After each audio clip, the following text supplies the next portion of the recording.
Welcome back to Game 2 in this Best of 5 series. My name is Crucius and this is Tal'Darim Altar. In the top left we have our purple Zerg, OneHand, versus our Digimon and Pokemon Archon, Brockemon, spawning as our blue Terran in the bottom left. Wait, did I just repeat myself? Dropping the ball from the very start. This is going to be a fun cast.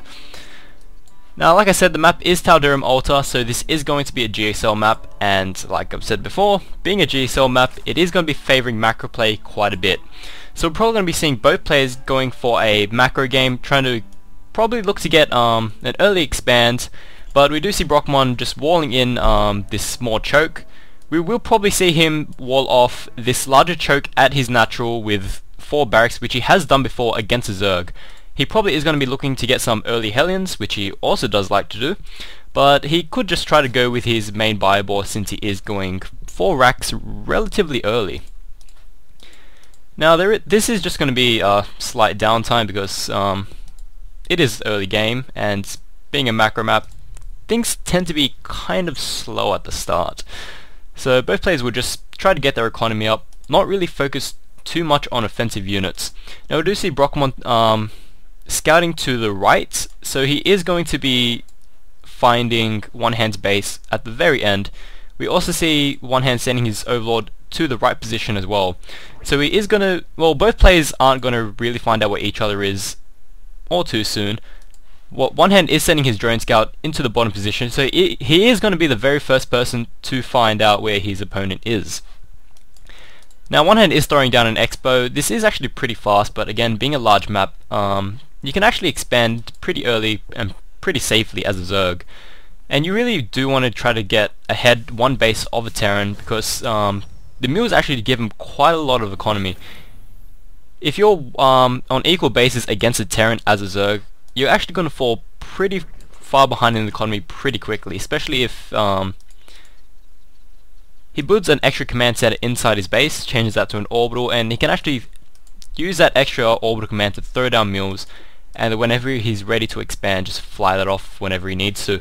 Now Brockemon has finally figured out where OneHand is, because he did scout that third base, clearly not there, so that does leave one base, unless you don't really follow any logic, and then he could be anywhere on the map. But Brockemon is definitely smarter than that. He is probably looking to get out his own expansion pretty quickly, probably going to throw it down once he gets enough minerals, which he does, and that does go down.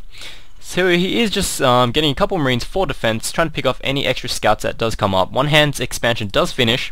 He is getting a double queen up, and also getting his gas up. So we aren't going to be seeing any early Zergling aggression because he doesn't have speed. He doesn't even have any Zerglings out at the moment.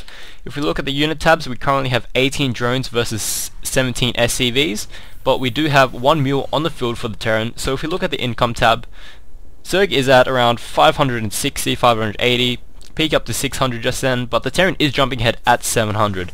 That is the power of the mules. They are going to give the Terran a lot more economy from the start, and we do see the 4 racks do come up for Brockemon. So he does wall off the natural. That is going to prevent any more aggression coming to his base, and it's also going to give him a secure wall off so he can start taking up. Now we do have both queens on the field for the for OneHand. Sorry, that'd be kind of OP if the Terran had queens, to be honest. We don't have the second gas for the Zerg. Definitely dropped on the board today. Damn. We do see Zergling speed coming up for the Zerg, so that is just going to help get some map control. It is going to help scouting quite a bit, and it's going to help pick off basically any small Marine pushes that do decide to push up across the map. Now things are still going to be quite slow. Brockemon only just massing up a couple Marines. We are probably going to be seeing a tech lab go down on one of those barracks just to get stim up. We do see Brockemon going for the double gas at his expo, so he is probably going to be switching to some factory tech or starport tech pretty soon. Now we do have 1 Zergling placed at the Xel'Naga watchtower. That is just going to keep an eye out for any pushes, but this SCV is moving across trying to find some information on what the Terran is, or no, what the Zerg is doing, sorry. But he is going to see that there is 1 spine crawler up, there's an expansion, and that's basically all he's going to see. He is going to see this Evo chamber getting thrown down, so he's going to know the Zerg is probably going to be looking to get some upgrades pretty quickly here. But other than that, the SCV didn't really see all that much. he didn't see the Baneling's nest, but that may come back to bite him. But again, because Zerg did get his Expo up, chance of that ACV really making it to the base wasn't really all that high. Now we do see a Marine Ball pushing out for Brockemon. He is probably just going to be poking around at the front, try to snipe out what he can. He does know that the Spine Crawler is positioned at the front, so he knows that he has to be pretty cautious moving in. He doesn't know that the Baneling nest is up, so Brockemon's micro is actually pretty solid, so the Banelings shouldn't really cause him too much trouble. But if he is caught off guard, the Banelings will do a lot of damage. Kind of slow on the Marine splitting. A couple of them do get taken out, but the rest do manage to get away pretty safely. Another wave of Banelings does come in, and he does lose another 5 Marines to the Banelings. So that is going to be the end of the Marine aggression. Zergling's just picking out the last Marine. Brockemon does get up his factory, and also getting a second factory up. So we're probably going to be seeing some siege tanks at this point. He does throw down the tech lab.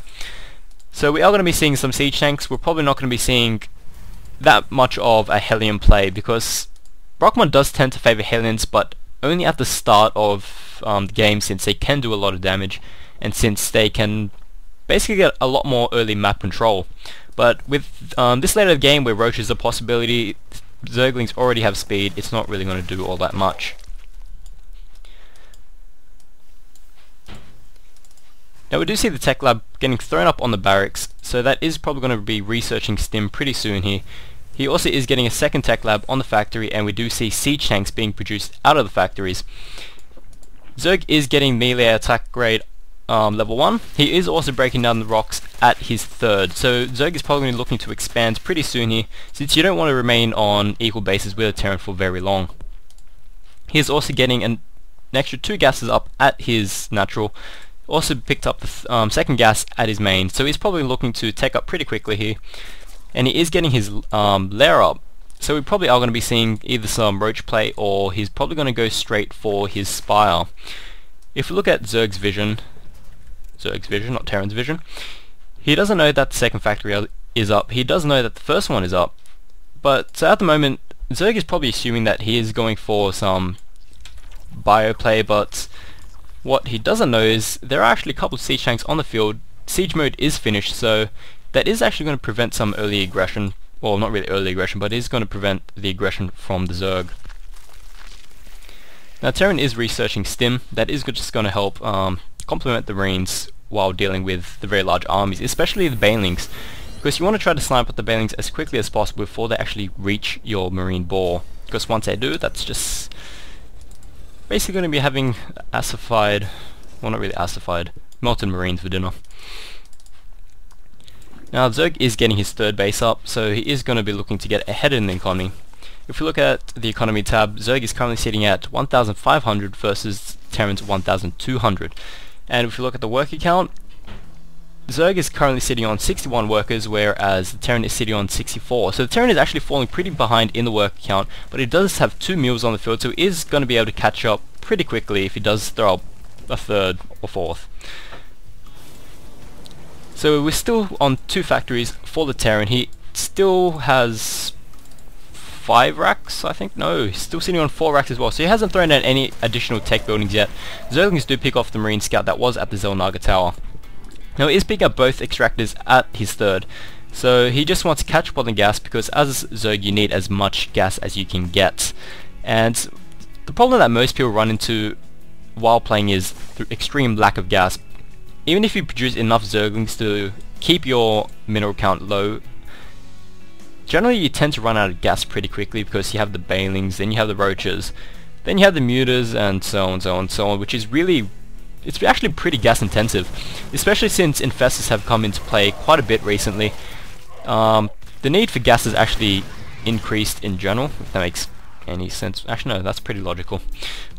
But I do start explaining things, so you never know. Zerg is trying to block the expansion, but they are going to get driven away by the Marine force, and Brockemon is going to be able to get his third up without any problems whatsoever. Now he is just going to rally the Zerglings around the map, trying to see if Brockemon decided to pick up 4th base without him knowing, but there is nothing, so OneHand doesn't really see all that much at the moment. We do see Mutas on the field, so that is going to help deal with the siege tanks quite a bit. Brockemon is getting a planetary fortress at his third, so that is going to help him defend against any aggression that comes